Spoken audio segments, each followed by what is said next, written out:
رضی اللہ تعالیٰ عنہ یہ حضور صلی اللہ علیہ وسلم کے پاس آ کہ اے آمنہ کے لال، اے حسن حسین کے نانا، آپ کی نبوت کب سے ثابت ہے؟ آپ کب سے اللہ کے رسول ہیں؟ کیا پوچھا کہ آپ کی نبوت کب سے ثابت ہے؟ تو پیارے آقا علیہ السلام نے مسکرا کے جواب دیا کہ ابو ہریرہ، ابھی آدم علیہ السلام کے اندر روح نہیں پھونکی گئی تھی تو میں اس وقت بھی اللہ کا نبی تھا۔ اے رسول امی خاتم المرسلین، تجھ سا کوئی نہیں، تجھ سا کوئی نہیں۔ اے رسول امی خاتم المرسلین، تجھ سا کوئی نہیں، تجھ سا کوئی نہیں، تجھ سا کوئی نہیں، تجھ سا کوئی نہیں۔ ابھی یہ کائنات کا نظام نہیں بنا تو ہمارے نبی کا ذکر وہاں پہ ہو رہا۔ اب جو روحیں پیدا ہوئی تو ایک ہی دفعہ اللہ نے ساری روحوں کو پیدا فرما دیا، مسلمانوں کی، کافروں کی، یہودیوں کی، عیسائیوں کی، تمام روحوں کو پیدا فرما کے اللہ نے ساری روحوں کے سامنے اپنی بات رکھی۔ کیا بات رکھی؟ الستو بربکم، کیا میں تمہارا رب نہیں ہوں؟ الستو بربکم، کیا میں تمہارا رب نہیں ہوں؟ ساری روحوں نے جواب دیا قالو بلا۔ قالو جمع کا صیغہ، قالا اس ایک نے کہا، قالا ان دو نے کہا، قالو ان سب نے کہا، ساری روحوں نے جواب دیا قالو بلا، کوئی شک نہیں آپ بھی ہمارے رب ہیں۔ حدیث کے اندر آتا ہے پیارے آقا علیہ الصلوۃ والسلام نے ارشاد فرمایا، آمنہ کے لال نے ارشاد فرمایا، میں سب سے پہلے وہاں پہ موجود تھا، سب سے پہلے جس نے کہا قالو بلا وہ میں تھا۔ اللہ اکبر۔ پہلے ہمارے نبی نے کہا قالو بلا، پھر آپ کو دے کے ساری روحوں نے کہا قالو بلا کہ بے شک آپ بھی ہمارے رب ہیں۔ کون آپ کے ساتھ ہو سکتا ہے؟ آپ جیسا کون ہو سکتا ہے؟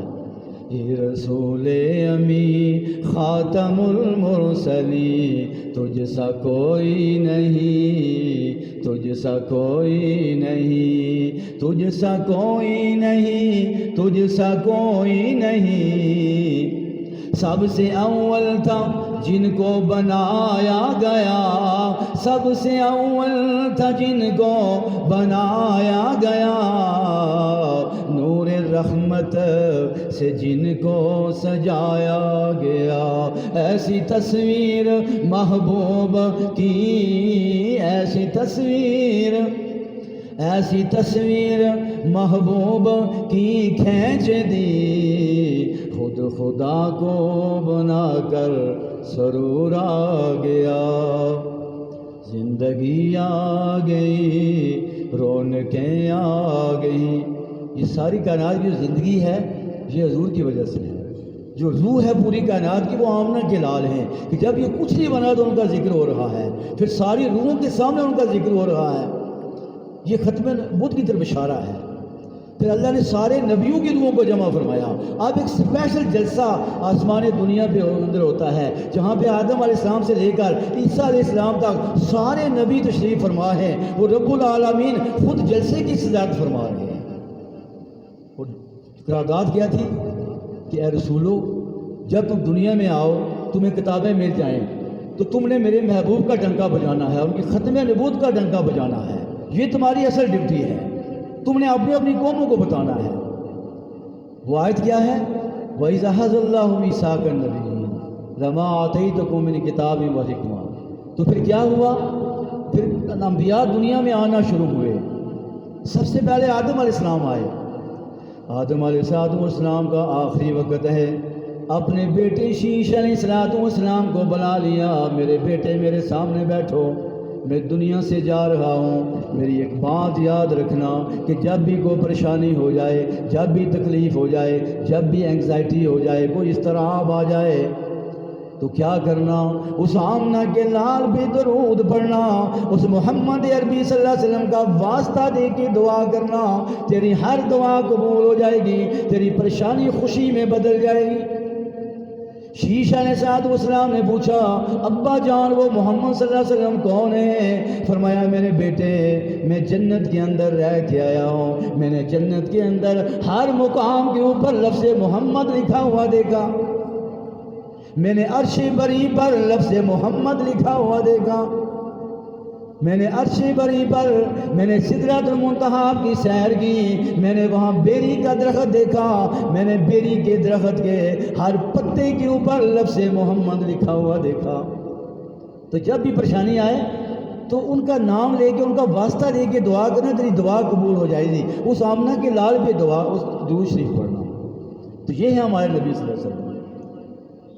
اے رسول امی خاتم المرسلین، تجھ سا کوئی نہیں، تجھ سا کوئی نہیں، دست قدرت نے ایسا بنایا تجھے، جملہ اوصاف سے سجایا تجھے، اے ازل کے ہنسی اے ابد کے ہنسی، تجھ سا کوئی نہیں، تجھ سا کوئی نہیں، تجھ سا کوئی نہیں۔ کہ آدم علیہ السلام بھی آپ کا ذکر کرتے ہوئے نظر آ رہے ہیں۔ تھوڑا سا آگے چلیں، حضرت نوح علیہ السلام 950 سال تبلیغ فرماتے ہیں، لوگ آپ کی بات سننے کو تیار نہیں ہیں۔ اللہ نے فرمایا میرے سامنے کشتی بناؤ اور ایمان والوں کو اس کے اندر سوار کر لو۔ نوح علیہ السلام نے جو کشتی بنائی، اس کشتی کے اوپر جو بادبان تھا، روایتوں کے اندر آتا ہے جو بادبان تھا، اس بادبان کے اوپر نوح علیہ السلام نے لفظ محمد لکھوایا۔ نوح علیہ السلام نے وہاں بھی پیارے آقا علیہ السلام کے ختم نبوت کا ڈنکا بجایا، اس بادبان کے اوپر چوٹی کے اوپر لفظ محمد لکھوایا۔ وہ جو وعدہ ہوا تھا آسمان دنیا کے اوپر کہ تم نے اپنے زمانوں کے اندر آمنہ کے لال کا ڈنکا بجانا ہے، آمنہ کے لال کی ختم نبوت کا ڈنکا بجانا ہے، تو آدم علیہ السلام بھی ڈنکا بجاتے ہوئے نظر آتے ہیں، حضرت نوح علیہ السلام بھی ڈنکا بجاتے ہوئے نظر آتے ہیں۔ اب تھوڑا سا آگے چلتے ہیں، حضرت موسیٰ علیہ السلام کو دیکھتے ہیں۔ حضرت موسیٰ علیہ السلام کے زمانے کے اندر ایک آدمی 200 سال تک اللہ کی نافرمانی کرتا رہا، وہ مر گیا، لوگوں نے اٹھایا، کوڑے کے ڈھیر پہ پھینک دیا، کوئی قریب آنے کو تیار نہیں ہے۔ آخر رب العالمین نے موسیٰ علیہ السلام سے فرمایا کہ جاؤ اس کی نماز جنازہ پڑھو، اس کی تدفین کرو، اس کو دفن کرو۔ وہ حیران رہ گئی، یا اللہ یہ کیا معاملہ ہوا، یہ کون سی اس کی نیکی ہے جو آپ کو پسند آ گئی کہ جس کی وجہ سے آپ نے مجھے حکم دیا کہ جا کے اس کی نماز جنازہ پڑھاؤ، اس کو غسل دو، اس کی تدفین کرو، وہ کیا معاملہ ہے؟ تو رب العالمین نے مسکرا کے فرمایا موسیٰ تم جانتے نہیں ہو، اس نے ایک دفعہ لفظ محمد لکھا ہوا تھا، اس کو چوما اور اس کو اپنے سینے سے لگا، جس کی وجہ سے میں نے اس کو یہ پروٹوکول عطا فرمایا۔ تو موسیٰ علیہ السلام کے زمانے کے اندر بھی ہمارے نبی کے چرچے ہوتے ہوئے نظر آتے ہیں، ختم نبوت کے ڈنکے بجتے ہوئے نظر آتے ہیں۔ یہ رسول امی خاتم المرسلین، تجھ سا کوئی نہیں، تجھ سا کوئی نہیں، بزم کونین پہلے سجائی گئی، یہ دنیا بزم کونین پہلے سجائی گئی، پھر آپ کی ذات منظر پہ لائی گئی، پھر آپ کی ذات منظر پہ لائی گئی، پھر آپ کی ذات منظر پہ لائی گئی، سید الاولین سید الاخرین۔ ابھی کچھ نہیں بنا تو آپ کا ذکر آسمان دنیا کے اوپر، اور جنت کے اندر بھی سب سے پہلے ہمارے نبی کا قدم جائے گا، اور سب سے پہلے یہ امت جائے گی تو باقی امتوں کو اجازت ملے گی۔ کون آپ کا مقابلہ کر سکتا ہے؟ کون آپ کے مقام تک پہنچ سکتا ہے؟ تھوڑا سا آگے چلتے ہیں۔ ابراہیم علیہ السلام نے کعبہ تعمیر فرمایا، اور کعبہ تعمیر کرنے کے بعد اللہ سے مزدوری مانگی۔ کیا مزدوری مانگی؟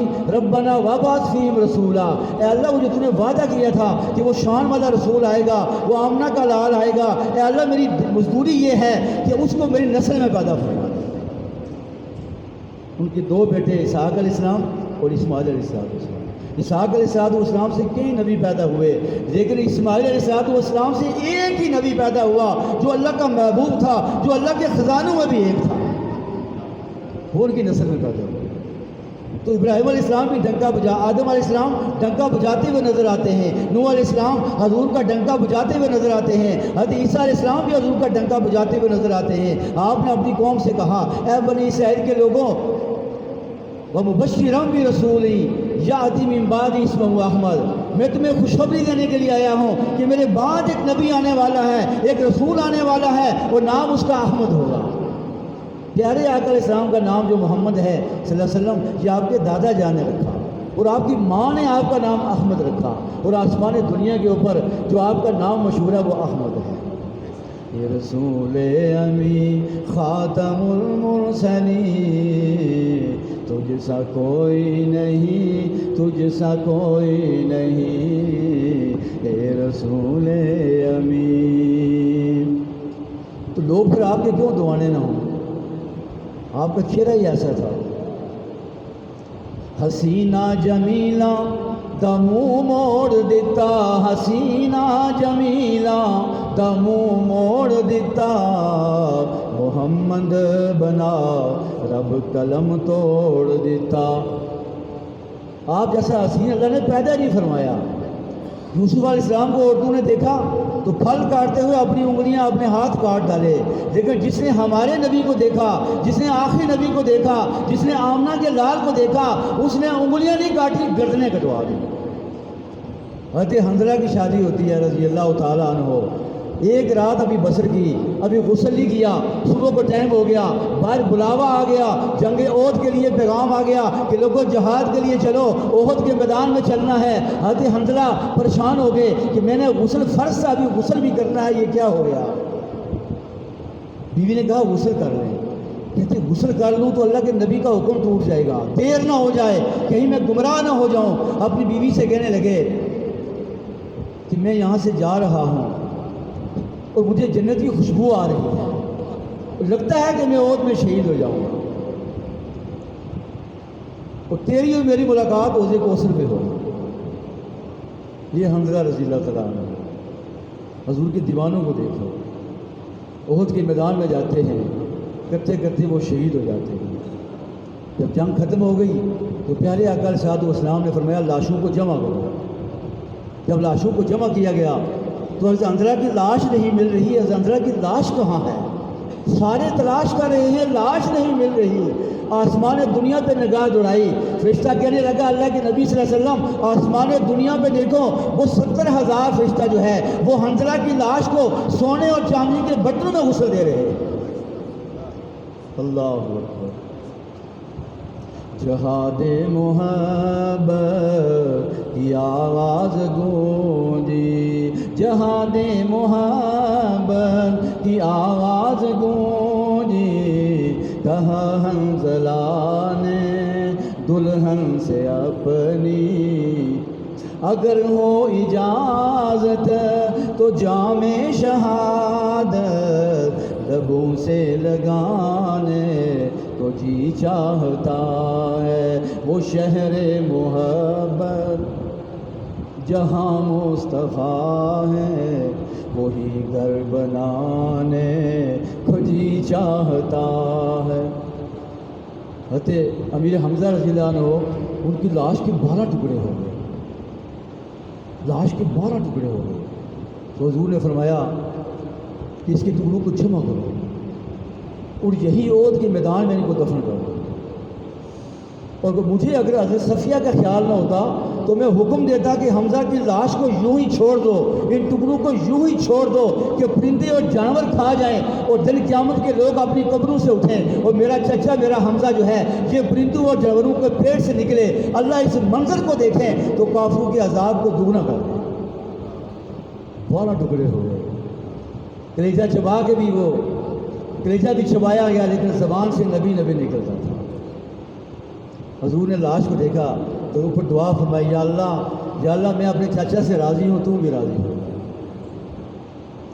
انشاءاللہ آئندہ موقع ملا تو جنگ احد کا ہم سٹارٹ کریں گے، جب بھی موقع ملا۔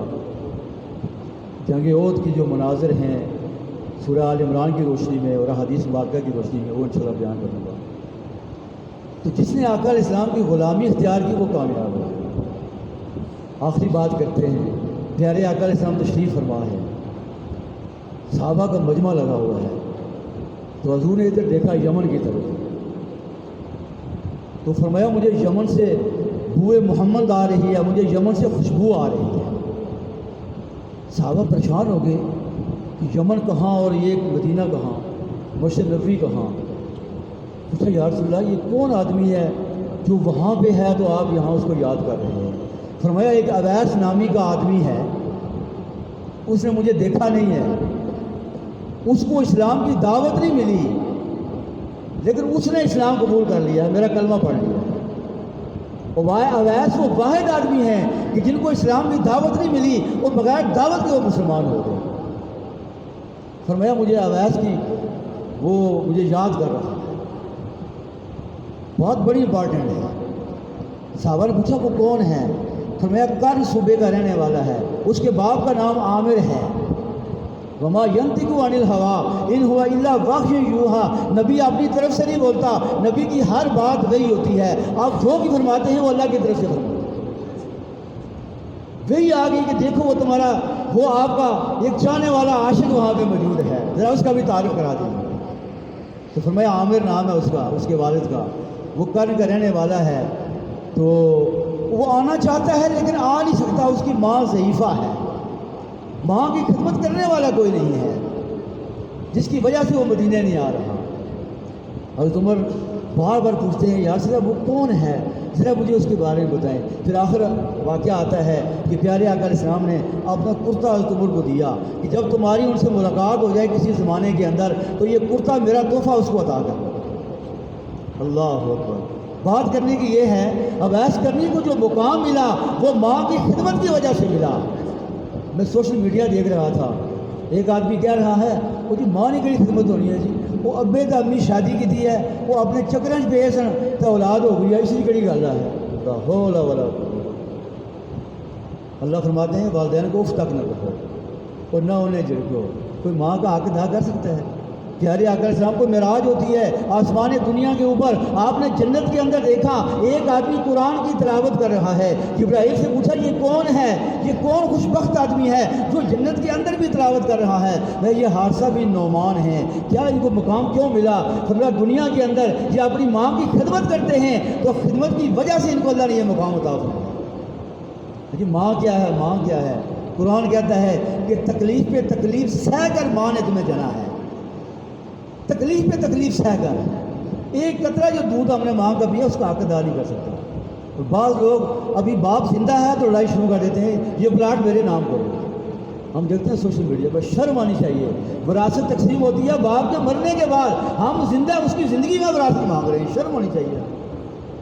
اپنے باپ کو محبت کی نگاہ سے دیکھنا، پیارے آقا نے فرمایا یہ مقبول آج کا سوال ہوتا ہے۔ اور ماں کے قدموں تلے جنت ہے، ماں کے قدموں تلے جنت ہے۔ الجنت و تحت اقدام الامہات، جنت ماؤں کے قدموں تلے ہے، جس کے قدموں تلے جنت ہے، جس کے پاؤں کے نیچے جنت ہے، اس کی سر کی کیا قیمت ہوگی؟ جس کے قدموں تلے جنت ہے اس کے سر کی کیا قیمت ہوگی؟ تو ماں کا ادب لاش میرا پیغام ہے، یہی حضور کی سیرت ہے۔ اویس کرنے کو مقام ملا اسی وجہ سے، اس صحابی کو مقام ملا اسی وجہ سے۔ بیش بار صحابہ کے واقعات ہیں جن کی روشنی میں ہم اس پر گفتگو کر سکتے ہیں، شام تک ہم کرتے ہیں، یہ گفتگو ختم نہیں ہوتی۔ جو کہا سنا اللہ تعالیٰ عمل کی توفیق عطا فرمائے، اپنے پیارے آقا علیہ السلام سے دلی محبت نصیب فرمائے، ہم سب کا خاتمہ عشق رسول میں فرمائے۔ دیکھیں جو غزہ کے اندر شہید ہو رہے ہیں وہ بیت المقدس کی آزادی کے لیے شہید ہو رہے ہیں، وہ اسلام کے لیے شہید ہو رہے ہیں، وہ حضور کے لیے شہید ہو رہے ہیں، وہ آمنہ کے لال کے لیے شہید ہو رہے ہیں۔ حضرت اویس قرنی نے جب سنا کہ احد کے میدان کے اندر پیارے آقا علیہ السلام کے دندان شہید ہو گئے ہیں تو اویس قرنی نے ایک ایک کر کے سارے دندان اپنے شہید کر دیے تھے، ایک ایک کر کے اپنے دندان شہید کر دیے تھے۔ یہ غزہ کے لوگ بھی یہ اسی لائن پہ چل رہے ہیں۔ یحییٰ علیہ السلام کو شہید کیا گیا، یہ یہودی جو ہیں انہوں نے یحییٰ علیہ السلام نبی کو شہید کیا، زکریا علیہ السلام کو شہید کیا۔ حضور کے زمانے کے اندر بھی یہ حضور کے خلاف پروپیگنڈے کرتے رہے اور معاذریاں کرتے رہے، کوئی نئی بات نہیں ہے۔ ہم نے ہمارا قصور یہ ہے، ہمارا مسلمان کا قصور یہ ہے کلمہ، جس کلمہ کے لیے حنظلہ شہید ہوئے، جس کلمے کے لیے امیر حمزہ کے 12 ٹکڑے ہوئے، 7 بن ربیع کو شہید کر دیا گیا. بے شمار غزوات کے واقعات ہیں. وقت ملا تو انشاءاللہ اس کو اچھے طریقے سے آغاز کریں گے. جو کہا سنا اللہ ہمیں توفیق عطا فرمائے. وآخر دعوانا